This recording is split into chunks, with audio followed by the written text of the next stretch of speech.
it's taken actually since Sarah Monk came forward, since I've had to go back and read these emails and reconnect with other moms that were in this with me. We've been climbing out of the rabbit hole. We're finally seeing this for what it is. Think that we go too hard at Michael Brown. I just want to say, from the day this man stood on the IHOP Kansas City stage when we were covering Mike Bickle, we sniffed out something. Mm-hmm.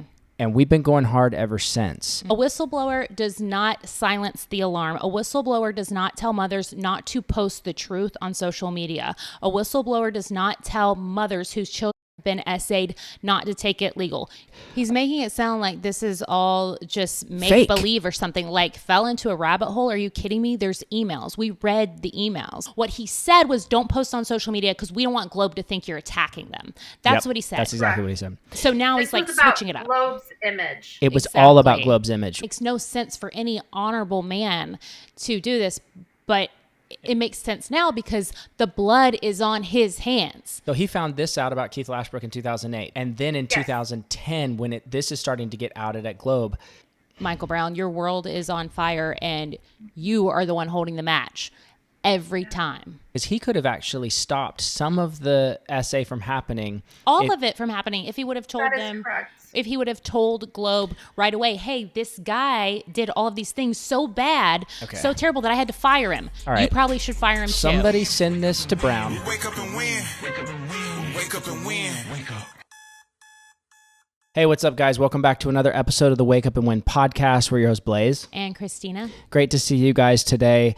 We are diving in on a pretty heated story right now regarding Dr. Michael Brown. Now, if you guys have followed our channel, we have Natalie, Sherstey and Eric, and Milissa that have come out with their story regarding International and the Haiti Orphanage, right? Which was heartbreaking. Yes, it was terrible. It was probably the hardest story we've done in this year and a half. Mm-hmm. The brief synopsis, so, I mean, we'd love for you to go back and watch all of those, but the brief synopsis is that Globe International was connected to Fire School of Ministry. They sent a lot of their missionaries through Globe International. There's a man named Keith Lashbrook that ran an orphanage through Globe International in Haiti, where many of the students volunteered, right? And then they adopted kids from that orphanage. Mm-hmm. But tell them what we kind of learned today. I think we knew this, but just... So Keith Lashbrook was a part of Fire School of Ministries too, but he got fired in 2008 for doing like really creepy things, like going on daddy dates with teenage girls until the morning hours, for having girls come into his trailer touching them, one-on-one ministry time. Like he's a for sure creeper. SA. And he got, yes, like SA all the way. We'll get into details during the podcast, but the point is, he was a creeper enough to where Dr. Michael Brown knew and had to fire him. In 2008. So it was well known that he should not be around women at all, anyone at all, should not be in any place of leadership or ministry. They knew that. Fire School of Ministry fired him, but they failed to tell Globe. Yes, where Keith immediately went to Globe.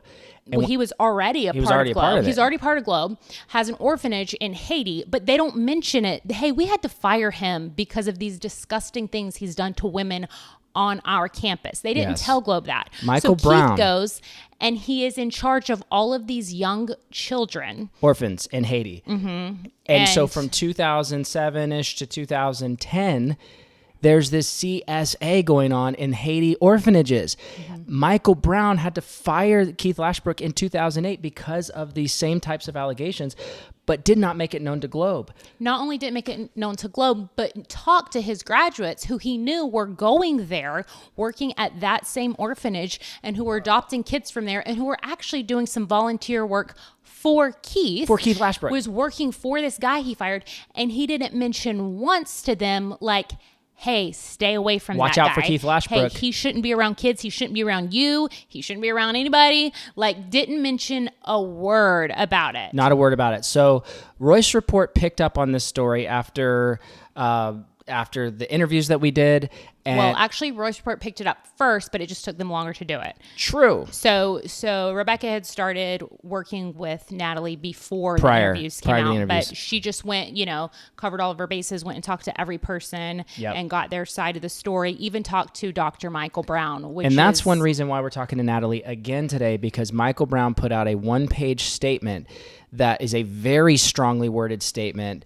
He even throws out the word libel in it. Mm-hmm. But we cover that statement today and give very clear responses from Natalie Lewis, from Sherstey, and from Milissa as they give their side of the story, which is very detailed, and they came with receipts. And I'll just say, the blood is in the water, but the blood is on Michael Brown's hands.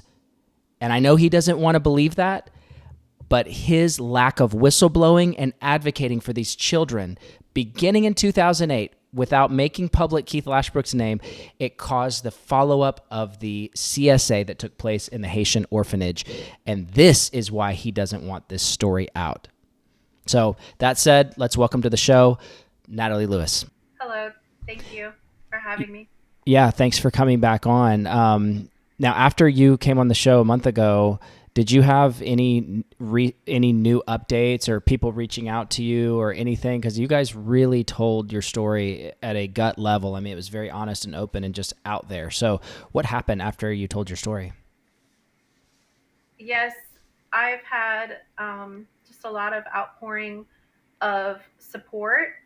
I've also had over a dozen families, couples, or individuals that have reached out to me privately that have had similar painful experiences happen to them, either as missionaries through Globe or Fire, or just simply encounters with some of these individuals that I have brought up, whether it be staff with Dr. Michael Brown or Globe staff. And I've just listened and shared and encouraged some to come public like we have. Yeah. And that is the power of actually whistleblowing and actually coming out and telling your story. It really does inspire people to step out of the shadows that have maybe been carrying things, because this was 2007 through 2012, this whole time frame. And so we're just really proud that you guys came out with your story. So let's go to, how do you want to take it, babe? Do you want to just... Well, I was just going to say, yeah, you guys went on Laura Lynn's podcast and then you came on our podcast. So Rebecca Hopkins did an article about it, which I was very, very happy to see, because when we said this before, like, we don't just give anyone, a platform or stage, just say whatever they want. Like, we do make sure that the stuff can be verified, but that doesn't mean that we're like investigative journalists and that we have that same credibility, I guess. So it was really nice to see Rebecca Hopkins pick it up. It's out there. It's like, you guys have a story, Yep. Which I was really thankful for. What did you feel like whenever you saw that, whenever you were reading it? So just backstory again on how this unfolded. I've been silent absolutely since 2012, since the trial where the state of Florida terminated parental rights of Keith and his wife for their 2 adopted children from Haiti. We actually moved away from the area for quite a while, years, just to get away and heal and process and let our kids grow without that dark cloud over us that we went through for 2 years while investigations and the civil suit was processing, all of that. So as I met new people or reconnected with old friends from college or high school, I didn't talk about our painful story. I learned to move forward, and it started to resurface last fall when someone reached out to me and asked me if I would want to give voice to this investigation that was going on, specifically to Dr. Brown, because they did know that there was some involvement with him and wanted to know, what his place was in it. And at the time I said no, that I didn't want to. And then in December, when the Royce report came out regarding Sarah Monk and the other victim of Dr. Brown, I sat there reading the article and I cried. And although I'm a very, very private person, especially after what's happened to my family, I'm all about standing up for people who feel like they don't have a voice or they feel like they're being steamrolled by powerful individuals, because I know what it feels like. It happened to me.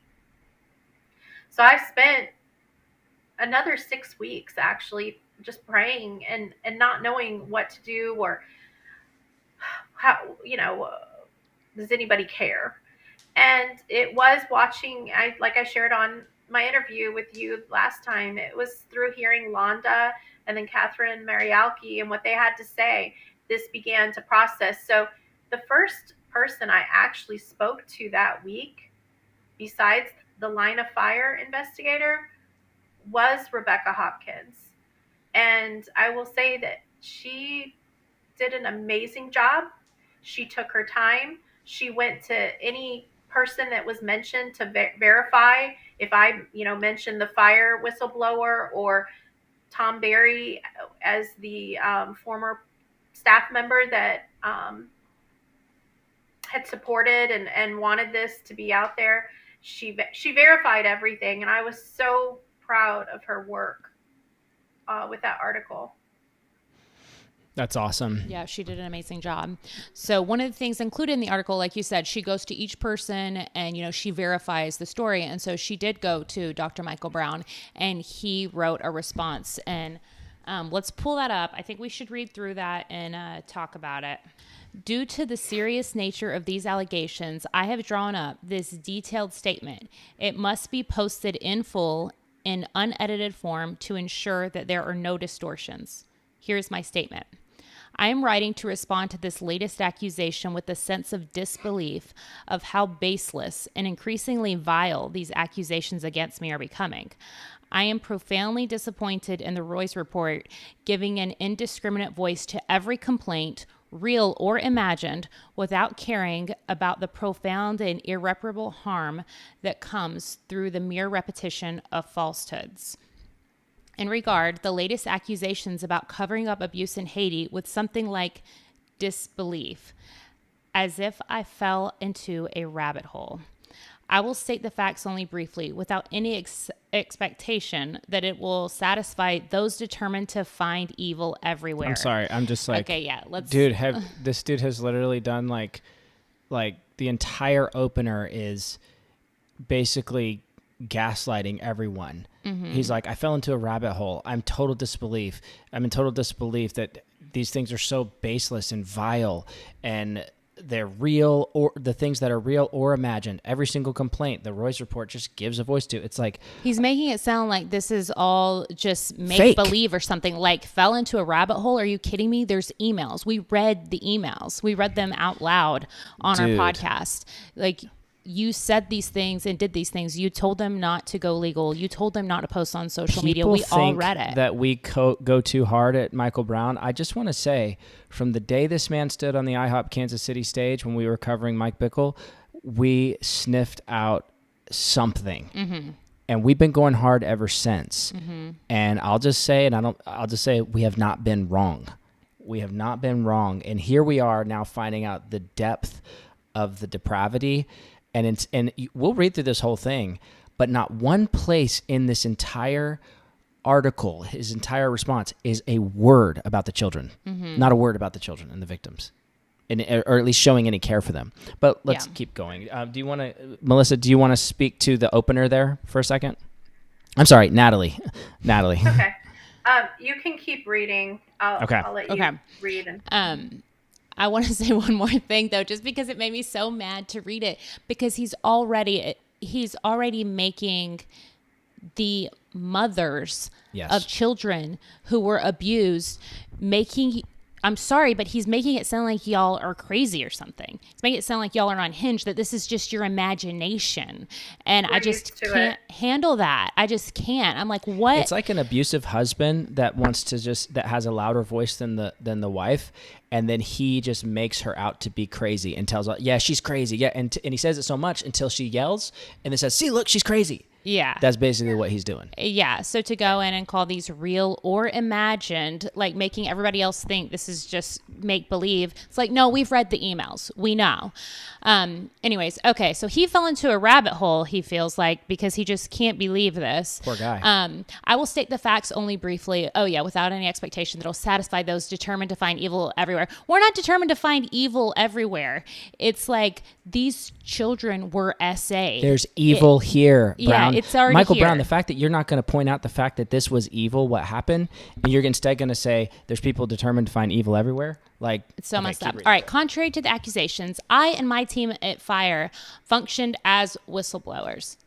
I'm sorry. I got to stop again. That is such a joke. A whistleblower does not silence the alarm. A whistleblower does not tell mothers not to post the truth on social media. A whistleblower does not tell mothers whose children have been SA'd not to take it legal. You are not a whistleblower. And the fact that you had the audacity to even pretend that you're a whistleblower is absolutely nuts. If anybody's unhinged, if anybody's living in an imaginary world, it's you, Michael Brown, because you are not a whistleblower.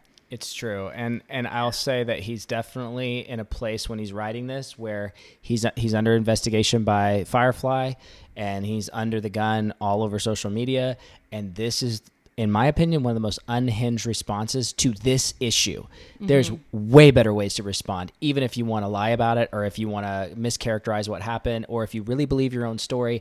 This opener shows that you have about this much care for what actually did happen, and you know what happened. Yeah. All right. Do you want to say something, Natalie? Yeah, because like I shared with you, all correspondence between myself and him back from fall of 2010, where it ends February 2011, you know, by reading our correspondence that he knew everything. So he wrote this statement based on the fact that he has those emails as well. I shared everything with him because I trusted him to know about what happened to my children. Because he was your former leader, and he just to remind everybody that hasn't watched these old interviews from a month ago, Brown is connected to all this because they're all in Pensacola, they're all in the same city, they're all connected to the same group. And all of these women were students of Brown at one point. And Brown recommended Globe International as the place to go on mission trips, or the group to go with on mission trips. And Globe International had Keith Lashbrook, the abuser, running the orphanage. Who they had already fired from ministry school. Brown had fired Keith Lashbrook for allegations of SA, which we'll get into those. We'll read that letter also. Yeah. Okay. Keep going, Christina. Or Natalie, are you still going, or do you want us to keep reading? Go ahead. Okay. Go ahead, Christina. Okay. Let's see, bringing the very serious concerns of two mothers, both grads from our ministry school, to Globe, which was an independent missionary organization with which we had no affiliation. Of course. Keith Lashbrook was kicked off our previous campus, but this took place years earlier and was handled by our leadership team. I have no further details of that event. Yeah, exactly. He was kicked off of your campus, and you know exactly why. So why would you send your former grads who are women to go stay at his orphanage and he was kicked off the campus due to allegations of SA on a student or a teenager. Is that right now, Natalie? Was it a teenager, like a teenage student there? That is correct. Okay. So simple as that. It's not, I have no further details of that event. No, you don't want to share the further details, Brown, because it makes you look bad. Go ahead. Okay. When we heard about the allegations of abuse by Globe missionaries in Haiti in 2010, Tom Barry, who was one of Fire's pastoral care leaders, reached out to Globe, raising our concerns, as noted in the emails presented by Natalie and Milissa. Because of our concern about the seriousness of the allegations, Bob Gladstone, Bob Gladstone, one of our fire team leaders, and I called Globe leadership to confront them more fully on these charges once we had learned more about the allegations. We were representing those mothers and the orphans, speaking to Globe leaders as fire leaders, as advocates of the mothers. The mothers were not involved in the phone call since they had already confronted Globe, and now we were following through on their behalf. Okay, let's pause there because I saw an interaction that it was either one of you three had with Dr. Michael Brown regarding the fact that that you weren't on the phone call, and you said it would have been nice to be on that phone call instead of you guys having this private phone call with no one that's actually involved. So can you speak to that? Because he says that they were advocates for you, but you didn't even know they're advocating apparently. No, Or he I was. didn't need him. So there's communication between, I believe, Milissa and Tom Berry in October, because Tom had been waiting for Michael Brown to reach out to Globe to discuss what happened with Keith Lashbrook on the fire campus with the student. So that's the only part that I believe he was asked to have a role in. So when I found out that he had set up this conference call with Doug Gaiman, the president of Globe at that time, and did not include us, grown women, mothers of the children, our husbands, the fathers of the children, in this phone call, it was spoken behind our back. I found out that there was reprimanding going on, that I was told on as his former grad that my attitude needed to be corrected Within that phone call? Yes. Yeah. You were basically talked about. Yes. And that's why he asked us to watch our tone and not accuse them of any wrongdoing. It's because this is November at this point. We first tried to contact Globe in April.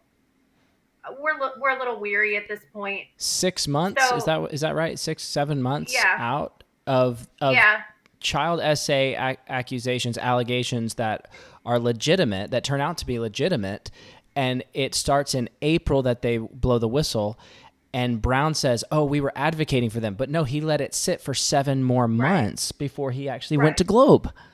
Then his letter in November is telling us to be patient and, don't go public, watch your attitude, don't take legal action. I mean, what if we had actually obeyed what he asked of us? Not to say that we've seen justice yet, but we have accomplished some things by disobeying his orders.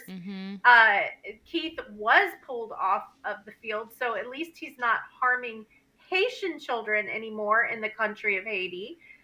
His 2 children that were adopted in Haiti were taken and protected from him at that time. So I'm glad we did not follow Brown's advice.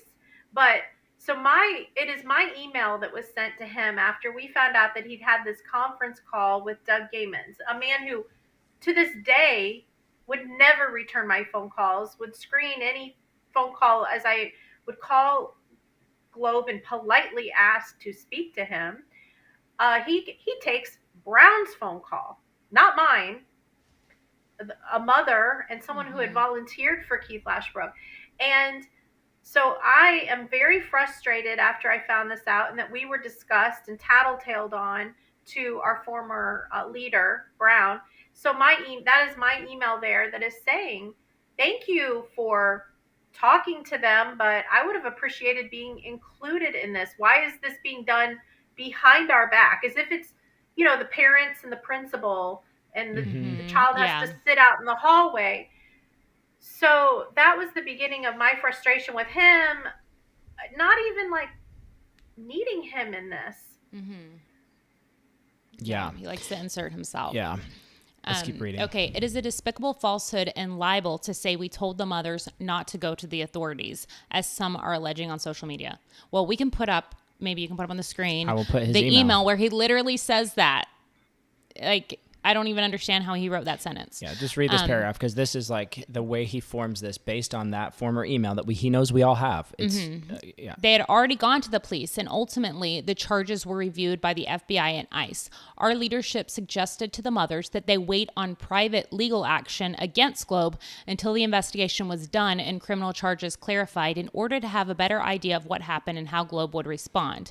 And we continued to give spiritual and moral support to them in the months that followed. Now, this here, Natalie, I see you shaking your head, because this here is, well, I guess let's finish this next, because the way he says understands how investigations work. Okay. He says, we also encourage them to delay posting on social media for the moment, since Globe was conducting their own investigation and the police were already involved. This is standard counsel to anyone who understands how investigations work. The way he words that So condescending. is so To this anyone is who standard understands, to anyone who gets life you like idiots. But here's the thing, I have to say really quick. Whenever he gave you that advice, whenever he said to stay off social media, he did not say there's an investigation and we want everything to go smoothly. And if you talk about it, then it could like interfere. So why don't you guys just hold off on that? What he said was, don't post on social media because we don't want Globe to think you're attacking them. That's what he said. That's exactly what he said. So now he's like switching it up. Globe's image. It was all about Globe's image, which also affects Brown, because he's connected. Exactly. It affects Fire School and Ministry. Because he's connected, because in 2008, when he found out that he had a pervert on his campus preying on young women, he told nobody. So he found this out about Keith Lashbrook in 2008. And then in 2010, when this is starting to get outed at Globe. So that's crazy, because he could have actually stopped some of the essay from happening. All of it from happening if he would have told That is them. correct. If he would have told Globe right away, hey, this guy did all of these things so bad, so terrible that I had to fire him. All right. You probably should fire him too. Somebody send this to Brown, all right? Somebody clip this and send this to Brown. The timeline is that Keith Lashbrook, a known child abuser, was on Michael Brown's campus, allegedly essaying students. Brown knows about it in 2008, kicks him off the campus, does not make Lashbrook's name known publicly, does not make a big deal about it, lets this man go off and run off to Globe and run off to Haiti, where he then Does not tell his leaders. tells Does not no tell one. Globe. Tells no one. And then the man goes and runs the orphanage and does this, and now you've got this wake of people that you're responsible for, because you did not take the proper steps to warn the body of Christ. People wonder why we do this so much. I'm like, it's because of the former generation that keeps everything under wraps. He protected Keith Lashbrook, which allowed protection for Globe, which allowed Lashbrook to go out there and do this to all these children. That is Brown, correct. And just to remind you, the blood's on your hands, bro. Go ahead. Sorry. my 10-year reunion from graduating from Brown's College, BRSM, was the summer of 2008. Keith Lashbrook had already been kicked off of Brown's campus. Brown was at our 10-year reunion, personally spoke to me asking about our adoptions. Our first adopted son had been home, and I introduced him to Brown at this reunion. He asked me what my role was in volunteering with Keith Lashbrook in his orphanage. I told him all about it. He had every opportunity to share with me that my children that were still in Keith's care in Haiti were in danger. He had every opportunity. He did not say a word to me. That is so messed up. This is, I don't know why I didn't put all this together. There's so many moving parts and pieces to these stories, Natalie. But this right here, it shows a constant pattern. And he calls this in his letter the allegations of cover-up. Even Nancy Brown says anything about my husband covering up anything is just lies. It's like, no, this is called cover up. That's what it's called. You guys want to change the definitions of things? Fine. We're going to define this for you. When you know of a sexual abuser and you don't tell the body of Christ, you kick him off your campus, but you don't warn the body of Christ, he goes to the next ministry, and then he does this to your grad's children, and you do not deal with it for 7 months. First, you got a 2-year mark. And then once it comes to you, you say, we're aggressively handling it. For 7 months, you're not dealing with it. It's until these mothers actually go and fight for it that you go, well, I'm here. I'm an advocate. No, dude, you didn't blow a whistle. You're no advocate. You are a cover-up artist. Here's the thing. This is like piecing parts together for me that I have been struggling with. Like, I'm just like asking myself, how could he try to cover this up? How could he do this? It makes no sense for any honorable man to do this, but it's like makes sense. It makes sense now because the blood is on his hands. Right. He knew Keith was a predator from 2008. Exactly, he knew. right. So as soon as this comes out, it makes him look bad because he has to say, oh yeah, I fired him in 2008 because of this, and this, which we will get into in a minute. He knew all of these things about him and still did not make Globe aware of it. The blood is on his hands, and that is why somebody clip this 5-minute clip and make this thing move. I don't care what site you post it to. But it finally makes sense why he would cover it up, because it's like, what kind of man covers up the essay of a child, children? It doesn't make sense, but it makes sense now because his reputation was on the line. Because he hid the first essay in 2008. Yeah, exactly. Jeez. And if I could just speak to that first paragraph, Natalie's like, if I could just get a She's word like, in. Can I say something? Yes, welcome to the show, Natalie. Come on. Because you're speaking my thoughts. Because so I just want to say he fell into a rabbit hole. Well, welcome to the rabbit hole, Dr. Michael Brown. I've been slowly climbing my way out of it and finally seeing this for what it is. It's what you just said. I couldn't see it clearly 15 years ago. I could not understand what was going on because I'd fallen into the rabbit hole with all of these spiritual leaders, thinking that I could trust them, thinking that they would care about children, thinking that they would. And it's taken actually since Sarah Monk came forward, since I've had to go back and read these emails and reconnect with other moms that were in this with me. We've been climbing out of the rabbit hole. And we're finally seeing this for what it is. And it's absolutely, these men are too powerful. Their platforms are too large. They have too many people worshiping them. Yes. Who believe they can never do anything wrong. Why? Because they're famous?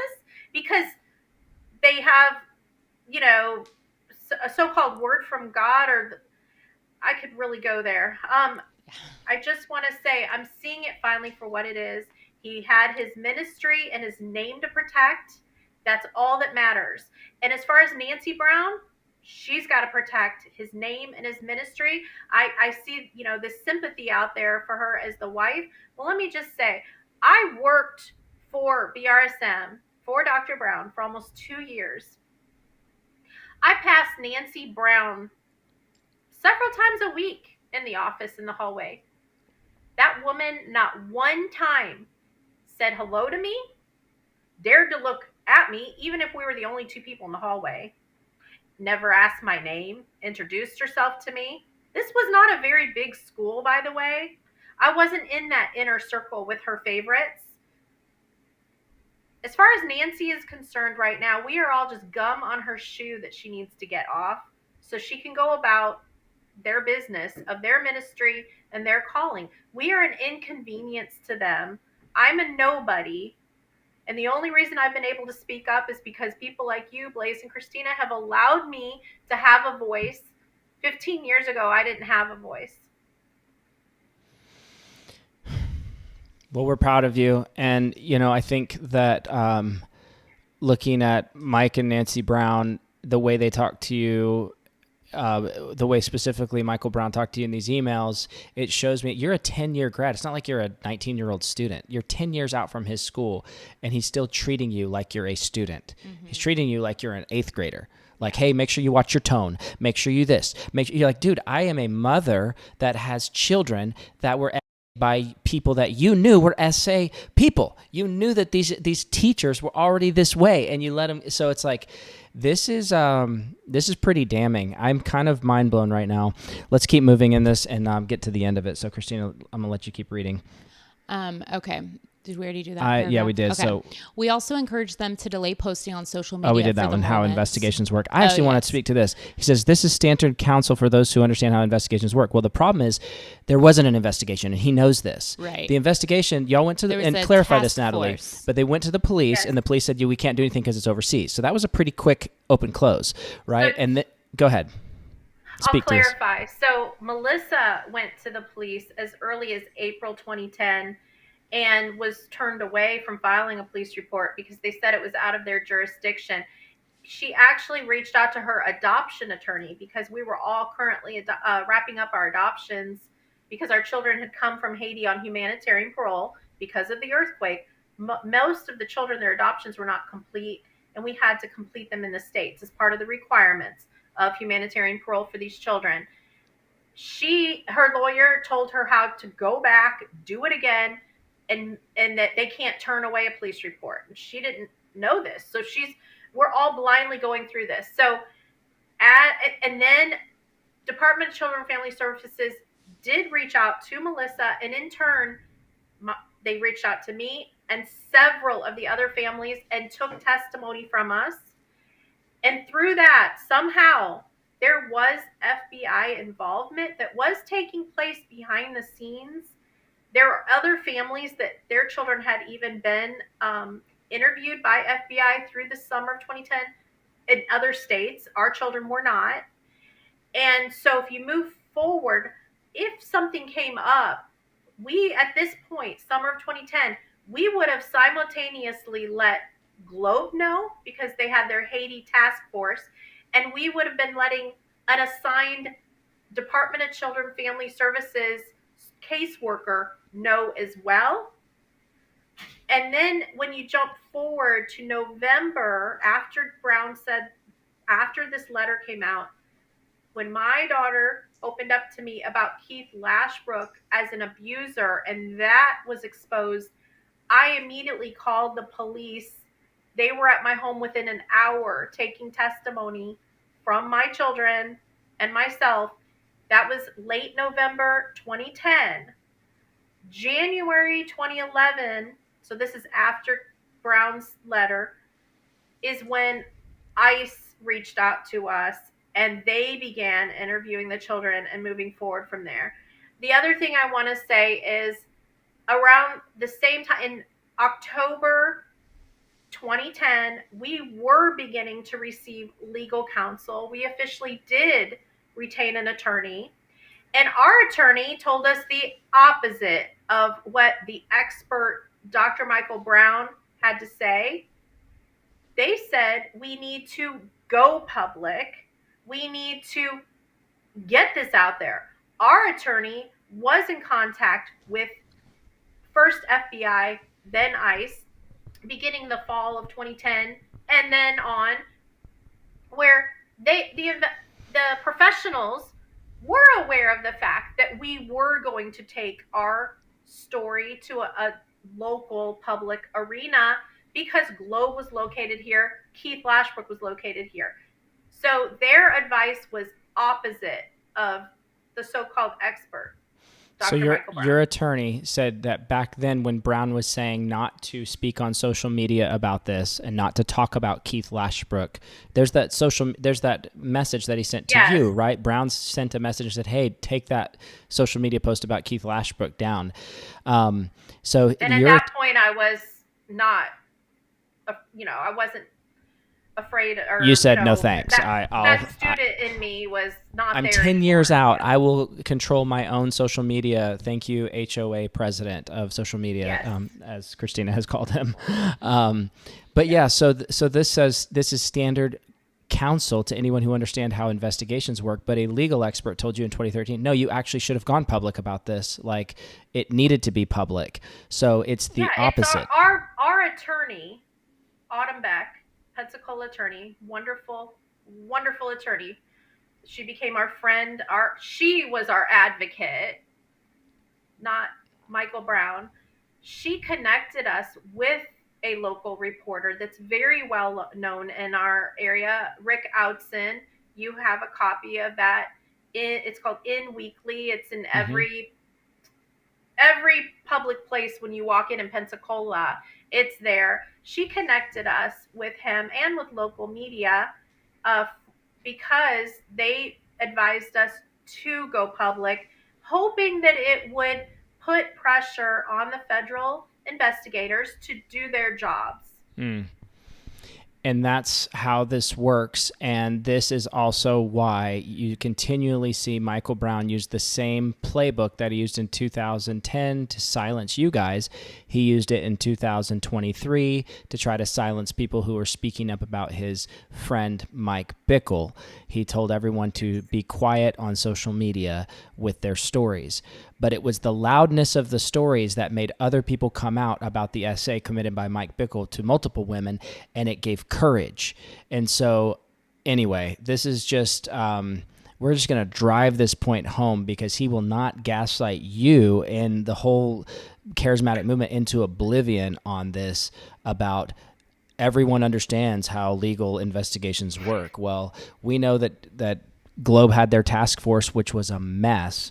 But let's keep reading. Yeah, and I did notice one thing I do want to say. Okay.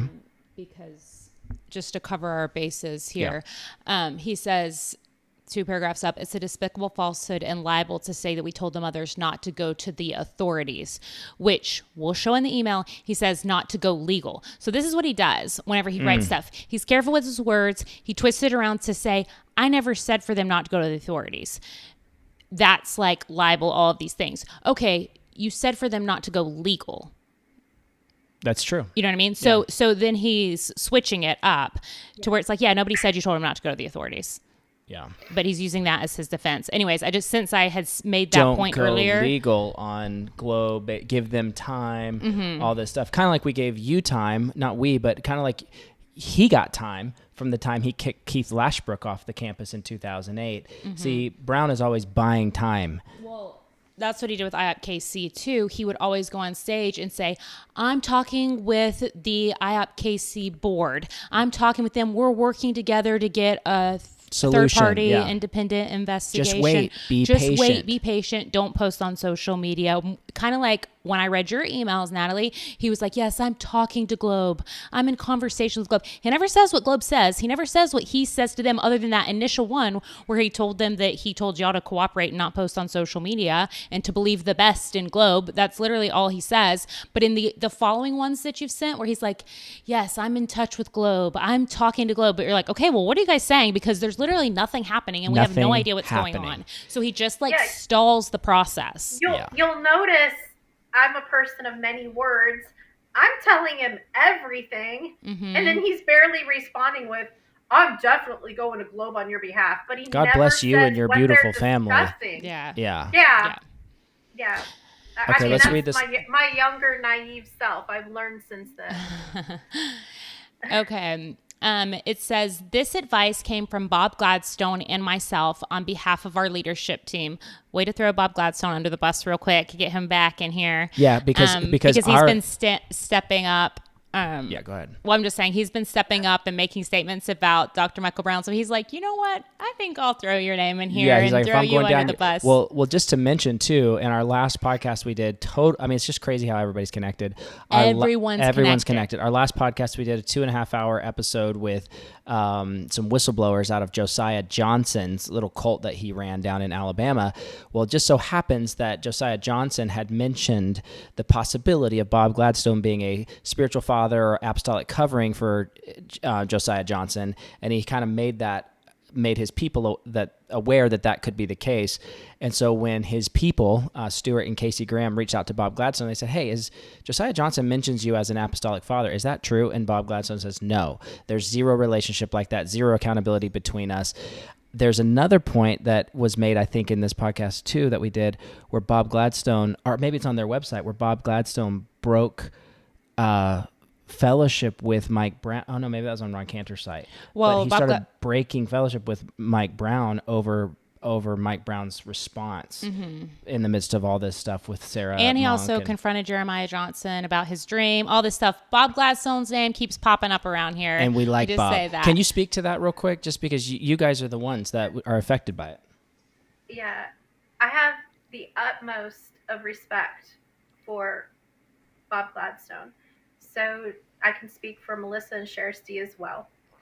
He was not very involved in our situation. He was just behind the scenes as like a point of contact, more so for Sherstey. He genuinely was asking how our children were and sharing genuine, heartfelt grief for us. He even recently reached out to all three of us since we've gone public, just wanting to make sure that if there was anything he needed to make right with us, he was not the one that was in charge of all of this when Dr. Brown got his hands all over it. You know, it wasn't him. So I can see as he's finding his voice for what he's been put through for all these years with Michael Brown, I can definitely see how they're probably going to go after him, and I know how that feels. Mm-hmm. Yeah. Okay, keep reading. All right. It simply reflected our counsel to the mothers at the moment, and it was out of concern for them and a desire to see appropriate consequences in the proper time. Natalie even referred social services to me in the months that followed as a witness on her behalf. I was an advocate for these families and never anything but that. Do you want to respond to that, Natalie? Yeah, at first I scratched my head on that one, like, what is he talking about? So I had to go back through my emails and correspondence, and he's referring to May of 2012. I had already been working with Department of Children and Family Services for 18 months at this point, and almost a year for this particular attorney that was used in the termination parental rights of the Lashbrook children. I didn't need a reference from Dr. Michael Brown for them to think I might be a good person or whatever he's referring to. What it was is that attorney asked me, because I'd given her all the information that we had ever given authorities, Globe. She had everything, and she needed to have, she was preparing for her case in July for terminating parental rights of the Lashbrooks. She wanted to know how she could contact the fire whistleblower. At that point, I did not know who it was. And so I said, yeah, let me see who we can find at this point. I had not had contact with Dr. Michael Brown since February 2011, when he told me to watch my posts on social media that month. And I reached out to, for sure, I have the emails, Dr. Michael Brown and Tom Berry through Facebook Messenger, asking if I could connect them directly, because I figured that whistleblower probably wanted to be name not known. And so I pulled myself out of the middle, asking if they could connect with that DCF attorney. And it ended up being Tom Berry who took the reins on it. And he's the one who connected with the whistleblower and got her with the DCF attorney. And that testimony was used in court. Gotcha. Okay. All right, I'm going to read this last two sentences here. It says, twisting this as is currently happening. Oh, I'm sorry. Wait. Okay. I was an advocate for these families and never anything but that, is what he says. Twisting this as is currently happening all over social media to say that we discouraged or hindered police investigations is vile beyond comprehension. Again, the same point you made earlier. No one said that he discouraged or hindered police investigations. Mm-hmm. They're saying that you encourage them not to go legal, which is your very wording in the email, which we will share. And then he says, apparently, I love this language here. Gotta love it. Apparently, the forces driving indiscriminate attacks and distortions have no regard for truth. Okay, so who are the forces? You're saying demons are behind, whistleblowers telling the truth about your cover-up of Keith Lashbrook's essay in 2008 through 2010? That's what you're saying, that these are the forces? No, you're twisting the words that we're actually saying. No one said that you covered police investigations or discouraged it. We said you told these women not to go legal. You told them not to publicly speak up when their attorneys later said it would have been better if they had spoken up. So we all know that now, right, Dr. Brown? Anybody that's aware of how these things work knows that you should go public in these situations. That's the way he talked to us, all of us. He said, anyone that's aware how investigations work knows that this is standard practice. Yeah. No. Okay, I'm gonna last sentence here. He says, I am profoundly disenchanted with Royce for giving this even the slightest credibility. Give me a break, dude. Give me a break. This is very credible, and you know it, and that's why you're scrambling. Yeah. Yeah, Yeah. Okay. The forces line gets me. It gets The forces behind this. Like, no, Yeah. it's just everyone fed up. Like, I get it, Michael Brown. Your world is on fire, and you are the one holding the match every time. Yeah. His pride. Yeah. So the people that, in social media world, Jeremiah Johnson, was it Patricia King, all the people surrounding and supporting. Yeah, they're throwing around all the forces that are behind these whistleblowers. What is it? Leviathan, uh, Jezebel, um, Pharisaical spirit. I heard that one from a former teacher just yesterday, that supports them. So what, that's the go-to. We are, as far as I'm concerned, the moms that were his former students, we're just still trying to seek justice for our children. We're trying to still find answers as to why they even got away with this to begin with. And that Globe still continues and continues to get away with it. And we just want truth. So when I first spoke, I'm going to back this up. When I first spoke to Rebecca Hopkins, it wasn't because I was like, hey, I want to tell my story, everybody. This actually unfolded, just so you guys know. When Londa came on your show and I reached out to Londa and let her know that I had seen it, I'd asked her privately if she had known what happened to my children, since it's 15 years ago now. And she said, I did hear a little about it back then, but I did not know a lot. We connected the next day. Within 2 days, that morning, I was speaking to Laura Lynn the Tyler. fire. Well, first, sorry. No, yeah, she was later. Firefly, Jim Holler. I was speaking to him because of Michael Brown's role in influencing what we went through. And by that afternoon, I was speaking to Rebecca Hopkins. It was not to focus on us. It was to focus on how Dr. Brown had kind of interjected into and tried to influence and navigate some things with us. So it was Rebecca Hopkins, after we had spoken for about an hour, and she's in shock. She reaches out to me, I want to say it was a day or two later, and says, Natalie, Julie Royce would like for me to cover your story.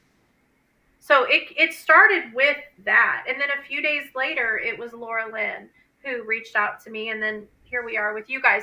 So it was through the connection of Dr. Brown inserting himself into our nightmare, and then everything he's done since then with Morningstar, IHOP, that caused us to be a little piece of the puzzle, but it allowed, and without us trying to navigate it, our story to become public of what happened to our children. Wow. So there's no devious spirits behind this. These Right. are, simple moms who've lived very private lives, still wanting justice for our children.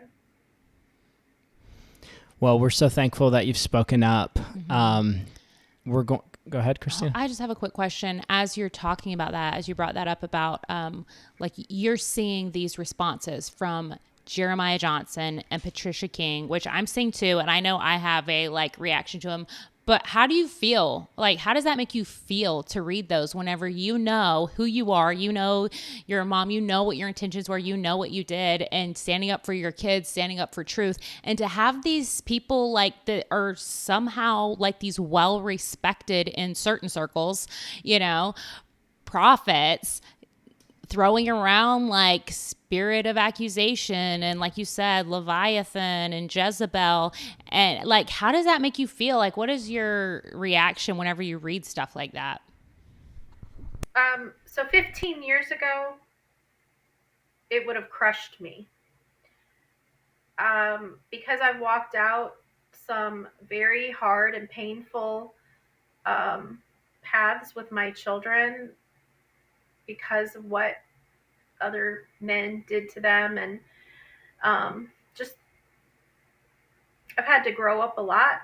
I've had to um, not take things as personally as I would have years ago. Years ago, I just wanted everybody to like me and know that I was this quote unquote good Christian. And so now when I see it, it does not actually faze me, and I'm much more bold to speak out. And I have been speaking out about it. And it also makes me want to stand up for other um, victims of these ministries and let these women know that I support them and that I know how it feels. So I'm used to being railroaded by these ministers. It's exactly what Globe did to us 15 years ago. They tried to discredit us. They tried to tell their circle of people and their supporters that, we were basically lying, or our children were lying. And it hurt really bad back then. It doesn't hurt me anymore. Yeah, that makes sense. Makes total sense. Let's read these two statements by your friends Milissa and Sherstey, and we're just going to read through, just for the sake of time. We'll just read straight through. Christina, do you want to read this one? Or Melissa can. I mean, sorry, not Melissa. Melissa. Yeah, Melissa. This is Yeah, go for Natalie. it, Melissa. Natalie, sorry. We confuse all of you. Okay. Which one do you want me to read first? Whichever one you want to read first. I'm going to start with Sherstey's. Okay, Sherstey's letter. I have been debating whether to respond to Dr. Brown's statement to the Royce report for a few days now. I am not mentioned in his statement, so you can rest easy knowing that I am not responding out of a desire to defend myself or my reputation. If you read my recent blog, you know that my desire is for truth and justice, not vengeance or vindication. I have watched the interviews with Natalie and Milissa, and I do not feel like any of us were attacking Dr. Brown. I believe we raised valid questions stemming from real frustrations. Dr. Brown's response, on the other hand, used very strong and dishonoring words like baseless, distorted, and vile beyond comprehension. He accuses us of twisting things, but I promise you, we have the receipts. Dr. Brown is and always has been very good with his words, and so I will respond to his response simply for the sake of other students who feel torn and who are still wrestling with loyalty to someone they respected for so long. First of all, FIRE was informed of the serious allegations of sexual abuse as early as April of 2010. Tom Barry and Bob Gladstone reached out to us. She's referring to her and her husband. They were shocked and appalled and responded as we would have expected, calling for immediate action. Mr. Barry was no longer with FIRE. He walked with us every step of the way, offering support and encouragement because of his own integrity and character, but not on behalf of FIRE, like Dr. Brown seems to claim. Mr. Gladstone was sympathetic and supportive and operating sort of as a middleman between us and Dr. Brown. Most of our communication from Dr. Brown came through Mr. Gladstone. It was clear that no action was going to be taken unless directed by Dr. Brown, meaning with Globe. I do not hold this against Mr. Gladstone. I believe his intentions were good and that he trusted Dr. Brown to do the right thing at the right time and was operating under what we can clearly see now as the unwritten rules of hierarchy surrounding Dr. Brown's leadership and position.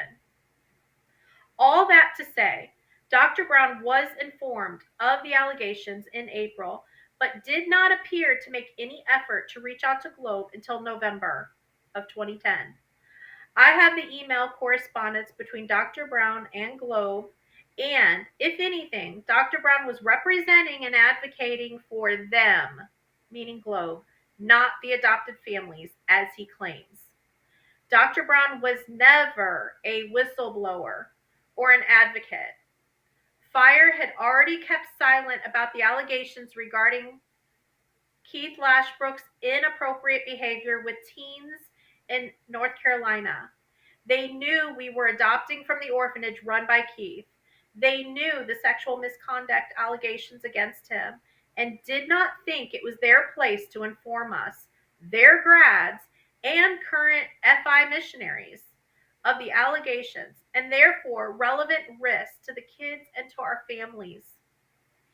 If fire removed Keith from ministry because of sexual misconduct with teens, it would stand to reason that their first assumption when hearing the claims of abuse from the children in Haiti would not be caution, apprehension to act, or even doubt the validity of the testimonies. It should have been immediate, decisive action. It was not. In Dr. Brown's letter to Globe, he was not confronting them. He was advising and encouraging them. He thanked them for their time, was sympathetic about the difficult situation, and said he was praying for them. In his communication to us, he instructed us to give Globe more time, do not take legal action, do not attack Globe, and to believe Globe, who we had informed him already was actively lying to us. Do you know what was lacking? Sympathy, prayer, encouragement, advocacy. He never once asked us what we needed, what our kids needed, or how he could best serve the families of the abused. For Dr. Brown to claim that he was a whistleblower is laughable. A more accurate statement would be that he appointed himself referee and confiscated our whistles. For him to say that he continued to give us spiritual and moral support in the months that followed is offensive. That communication was the last time we heard from Dr. Brown, ever. She's referring to her and her husband. In closing, I was never out to get Dr. Brown. None of us were. He had questions. Now we have more. Dr. Brown's statement might sound convincing, but if you take time to hear our stories, you will see, even if we raised uncomfortable questions out of hurt, his response could have looked very different. As I read it, I kind of feel bad for him. Things are unraveling for him, and he is becoming so unglued that he is responding to moms of kids who experienced horrendous abuse in an unbecoming, unchristlike manner. Moms who have either had to say goodbye to those kids or walk with them through their very real journey, very hard healing journey. A journey that sadly still does not include justice or closure. I cannot tell you what to believe, but I also cannot stand by and let untruths stand unchallenged. Sincerely, Sherstey Johnson. Wow. That was a powerful statement from Sherstey. And for listeners, if you haven't listened to that interview with Sherstey and her husband, Eric, go back on the channel, just on the playlist about Dr. Brown and Haiti, and listen to that interview because it's powerful. Okay, do you want to read Melissa's? I know you're getting a little choked up. Do you want us to read it or? Yeah, I'll let you read it. Okay, Melissa's statement. I am not surprised to learn of Michael Brown's response to the Royce report. I have grown accustomed to backlash from men with fragile egos over the years and throughout our pursuit for justice. Everything Sherstey wrote above is 100% correct. I would like to remind the Bible scholar, Michael Brown, that there is a difference between vengeance and justice. We, as mothers of children who were abused in the most vile ways, are seeking justice. We will leave vengeance to God. If it were not for Tom Barry, we would never have known about Keith Lashbrook's behavior at Fire. Thank God for an honest man. He also walked with my family as we made some of the most painful decisions of my life. He is to be honored and respected for how he handled the situation. Michael Brown knows exactly what he has done. I will not waste my time trying to convince him or anyone else otherwise. Michael Brown also knows that there is more to come out, and it will. As a former student of Michael Brown, I can just chalk this up as an additional layer of trauma wounding by religious clergy. Is there no fear of God for men who say they represent God's agenda? As a former student, I have publicly opened up very vulnerable spaces of my life, only to have that man, who I once respected, trash talk our experience with his pity party and gaslighting. It is triggering and beyond repulsive. I stand with the victims. Justice is coming and vengeance is God's. Milissa McGavin. Okay, so that was Melissa's response. And then anything else you want to say about that? We'll let her speak for herself. Okay. All right. Yeah. And then another thing I wanted to bring up to talk about was the letter from Tom Barry that talks about his experience with Keith Lashbrook, which is why he got fired from Fire School of Ministries. Is this one that you had read when all this was happening?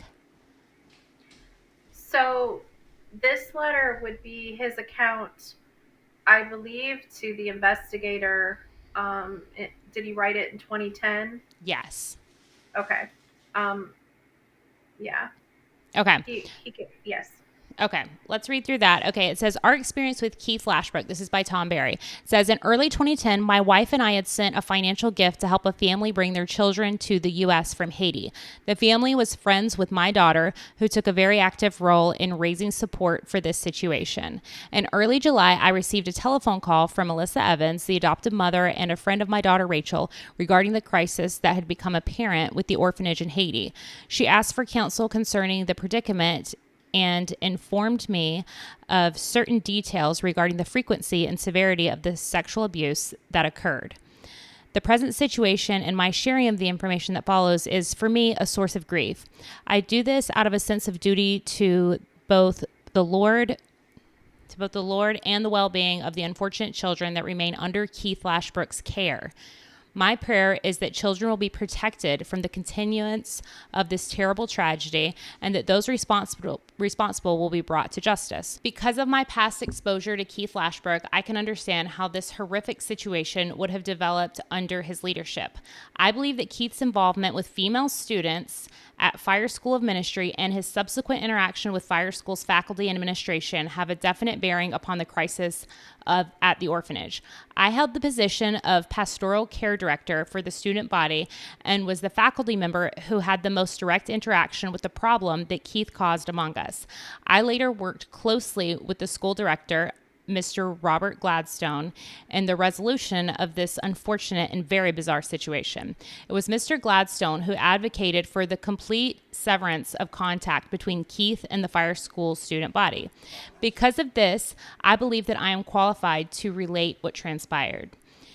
Because of his family ties, when Keith Lashbrook first came among us, the faculty and staff at Fire held him in high esteem.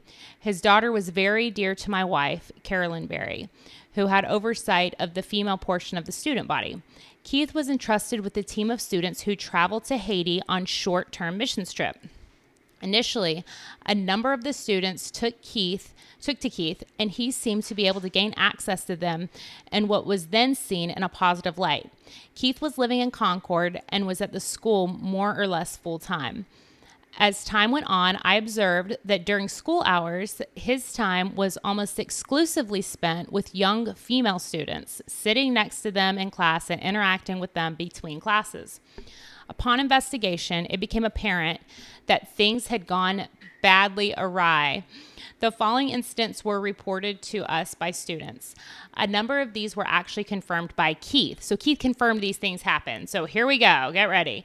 A, Keith taking female students, a number of them being teenage girls, out on daddy dates, which were conducted one-on-one with no accountability. These dates sometimes lasted into the early hours of the morning. Okay. B, female ministry students were invited to sleep at Keith's trailer for one-on-one ministry time. Keith's wife, Cindy, who is deaf, was present in the trailer but was not involved in the ministry time. So he had young girls spend the night in his trailer. That is so creepy. C, Keith waking female students who had slept over by rubbing or kissing their feet. D, Keith physically chased down one girl who had escaped from his trailer. My understanding was that his wife Cindy was asleep at this point, and he physically forced her back into the trailer. E. Keith insisting that one unwilling female student should let him send everyone away so that he could be alone with her in an apartment for intense one-on-one ministry. F. The same student was told that the reason why she was unwilling to suspend her judgment and do what Keith wanted was because she was emotionally out of order. G. Keith then informed this same student that if she did not submit to him as a father, she would commit. This is so nuts. Keith told this same student that it occurred to him that he could have had sex with the student mentioned earlier who slept over and was being physically kept at the trailer in the very early hours of the morning. Okay. As we looked into the matter, it was clear that Keith consistently developed a pattern of emotional control over the more vulnerable female students. At best, this was very inappropriate behavior and gave evidence of a clear pattern of dominance and control over younger females. When these issues came to light, Keith was confronted by me and the fire school director, Mr. Robert Gladstone. It was clear during this session that Keith's behavior was completely inappropriate and that he was being dishonest. He was directed to break off contact with all fire school students. In my opinion, Keith Lashbrook is not one who should in any way be entrusted with the safety and the well-being of innocent children. The children's testimonies make it obvious that the orphanage was saturated in a culture of abuse and uncleanness. This fact, coupled with the amount of information that has come forth from the children since their arrival in America, indicates that this was a situation that could not have escaped his notice. Please feel free to contact me if you have any questions. Okay, so that is crazy. This is sick. This guy's clearly messed up and was rightfully removed from the fire school ministry, but I just still can't get over that Michael Brown knew of these creepy things, that he did ministry time with young teenage women, kept them in his trailer overnight, like forced them back in when they were trying to leave. And still that didn't like cross his mind when you're telling him that you're working with the guy, going to Haiti, and that he has your children in his care right now. Correct. Yes. That's what I found so disturbing when he first told me, and in 2010, Dr. Michael Brown. And my first question was, did you make Globe aware? And he said, no, but I'm going to now. And he still waited several months to make them aware. It makes no sense. It makes no sense. No. Like, if that was his daughter, if you were his daughter, he would have said, do not go there to Haiti with Keith. Do not work for Keith. Do not be involved with him. You know, that's how you would treat, but it's not just your own daughter. You should treat anybody that way. But especially like he knew you and you were one of his grad students and you looked up to him. I do not understand the lack of care or concern. Yeah. Well, we know from the Royce report about his own daughter and what his son-in-law did to her. Right. And I forgot about that. Brian Bruss. Yeah. I mean, right. I could, as a parent, if that ever happened to my daughter in her marriage and her husband did to her what happened. So there's something, I don't know what this is, because we dealt with it with Keith Lashbrook as well. It's this devious idea that these women are to stay in these abusive, adulterous marriages as if it's a prison sentence. So can I tell you what I think it is? I'm going to make an assumption here, but I'm going to say that men who have this indiscretion in their lives already, this sin in their lives already, have zero authority to confront that. And so they won't confront it. So Brown, knowing that he had been over the phone sensual, a sexually driven desire to meet up with Kim, trying to get her to meet up with him. This is what was stated by Ray. And even though the Firefly did not say this, I don't know why they didn't report it, but Ray came out with his testimony. He tried to meet up with her multiple times. and you can just use your imagination of what he wanted to do. I saw one person's comment, we don't know that he wanted. I'm like, you talk sex talk over the phone with a woman, and then you're trying to meet up with her, and what do you want to do? Have a Bible study? Yeah. Like, we're not Probably stupid. Go grocery shopping. He seemed to like that too. Yeah, Walmart Yeah. midnight grocery shopping. And Which then is exactly, sorry to interrupt, but I just put this together. What Keith Lashbrook did was hang out with teenage girls Till the middle on of the night. daddy-daughter dates until the hours of the morning. So the reason that they don't confront is because they're all the same. And if they can't confront it, if they can't deal with it, then that's why we all have questions. When we go, well, why are you standing up for them? Do you have something in your closet? People go, stop saying that we all have something in our closet because we won't confront them. I'm going, well, there's no other good reason why you won't stand up to the clergy SA going on all across the church, and the Ryan Breath situation where he's all the infidelity and abuse in his marriage. So Michael Brown has a value for the idea of marriage, but not fidelity to it. He has an idea. Yeah. He has a desire to keep the look of marriage, just like he wants to keep the look of a good ministry, but not the fidelity to the reality of it. That's what I think.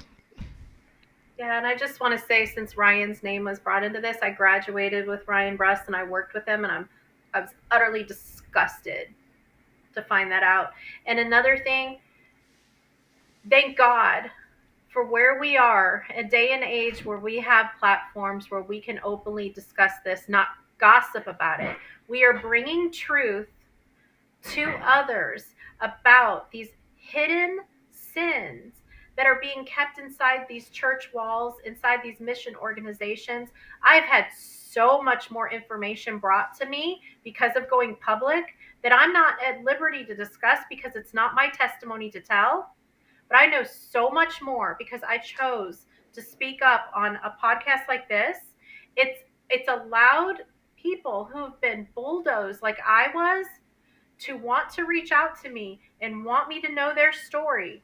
And we're talking about these very circles right here. These aren't outside of the scope of what I'm talking about. And I want to say I'm shocked by what these other families have gone through, but I'm actually not, because it happened to me. It's a pattern. These whatever this is, these larger than life pastors and teachers and Bible scholars like Dr. Michael Brown, they can't keep this quiet anymore because we're able to openly speak about it. While corresponding with you, I did not know Sarah Monk in school. I was a little bit ahead of her in the school, and but I did know who she was. And recently, just within the past week, we've touched base with each other. So she sent me a written message that she gave me permission to read. I just received it a few minutes ago. So for the first time, Sarah Monk sent our good friend Natalie Lewis, who's a whistleblower regarding the Globe International, Michael Brown, and the Haiti Orphanage. Natalie Lewis is going to be reading this statement from Sarah Monk regarding the newest Firefly report, but mostly the leadership, eldership, accountability group statement that basically let Mike Brown off the hook for everything. So Natalie Lewis is going to be reading this statement here. Sarah says, "Thank you, Natalie. I have so much to say, but I also have no idea how to put it into words. I am so hurt by how the accountability team took what was done to me and justified it as leadership misconduct. Since when is touching someone's butt, kissing on the lips, and holding hands in secret leadership misconduct? It hurts. It hurts bad. They say that they know that what Mike did was wrong, but still do not hold him accountable for his actions towards me. They downplay what is classified by the investigator who they paid to find out the truth. For Mike and Nancy to state that it didn't happen or that it's not as bad as I claim. Nancy never saw anything happen. Mike was the one doing it to me. So how can they say, oh, it isn't that bad? It was just a lack of judgment, a playful slap. The meeting never happened. They are lying, and God knows the truth. But the accountability team believes them. They believe them on everything. As far as the married lady, Mike has lied about what happened between them.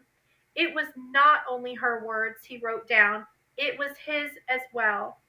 But again, the accountability team just believes Mike and Nancy.